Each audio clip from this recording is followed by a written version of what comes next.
বন্য পরিস্থিতির খবর জানবো। আমরা যাব খাগড়াছড়িতে, সেখানে রয়েছেন সহকর্মী অপু দত্ত। অপু, আপনি নিশ্চয়ই শুনছেন আমাকে। আপনি জানাবেন বন্যা পরিস্থিতির কি অবস্থা দেখছেন এই মুহূর্তে, আর দুর্গতদের উদ্ধারে কি পদক্ষেপ নিয়েছে প্রশাসন?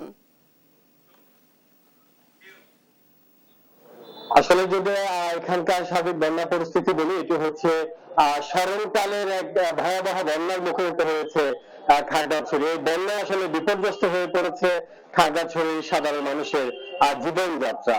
এখানে নদীর তীরবর্তী যে মানুষগুলো আছে, অনেক মানুষ কিন্তু আটকা পড়েছে, কিন্তু তাদেরকে উদ্ধারের জন্য তেমন কোনো ব্যবস্থা এখন সম্ভব হচ্ছে না। আপনাকে জানাতে চাই যে আজ সকাল থেকে আসলে চেঙ্গি মানি নদীর পানি বেড়ে খাগড়াছড়ি সহ বিস্তীর্ণ এলাকা কিন্তু ডুবে যায়। অন্যদিকে জেলার দিঘিনালা, পানছড়ি, রামগড়ের বিভিন্ন অংশ কিন্তু পানিতে তলিয়ে গেছে।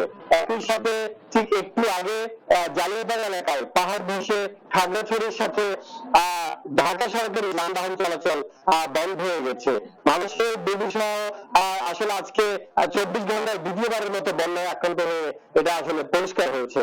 কারণ গত 2 মাসে এই নিয়ে 4বার বন্যায় আক্রান্ত হয়েছে এবং গত 24 ঘন্টায় এই নিয়ে দ্বিতীয় দফায়। এবং এবারে বন্যাকে 2007 সালে যে ভয়াবহ বন্যা ছিল সেই বন্যার সাথে আসলে তুলনা করা হচ্ছে। তো শহর কেন্দ্রিক যে ঘরগুলো আছে 3 থেকে 4 ফিট নিচে কিন্তু তলিয়ে গেছে। তবে অব্যবস্থাপনাতে কিছুটা আমাদের চোখে পড়েছে। এখানে আসলে অনেক আশ্রয় কেন্দ্র সমবেত আসলে ত্রাণ পৌঁছানো যায়নি এবং অনেক কেন্দ্রে ত্রাণও যায়নি।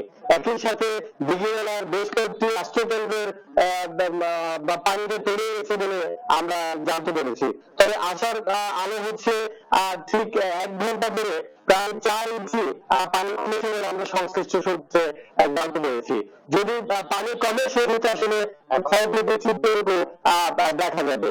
আর এই মুহূর্তে আসলে এই শহরে কিন্তু যেখানে বন্যা কবলিত এলাকায় কিন্তু বিদ্যুৎ নেই এবং ইন্টারনেটের সংযোগে কিন্তু খুবই দুর্গতিতে চলছে। তো সবকিছু মিলে আসলে এক ভয়াবহ অবস্থা কিন্তু খাগড়াছড়িতে বিরাজ করছে। এবং কবে পানি কমবে এবং সাধারণ মানুষের জীবনযাত্রা স্বাভাবিক হবে এটা বলা কঠিন। একই সাথে আরেকটি তথ্য আপনাদের জানিয়ে রাখি যে গত 3 দিন ধরে প্রায় 250 পর্যটক কিন্তু সাজেকে আটকে আছে।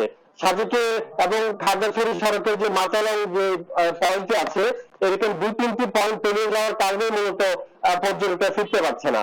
সেই জায়গা থেকে সাজেকের যে কটেজ রিসোর্ট মালিকরা আছে তারা 50% ছাড় দিয়ে তাদের থাকার ব্যবস্থা করে দিয়েছে।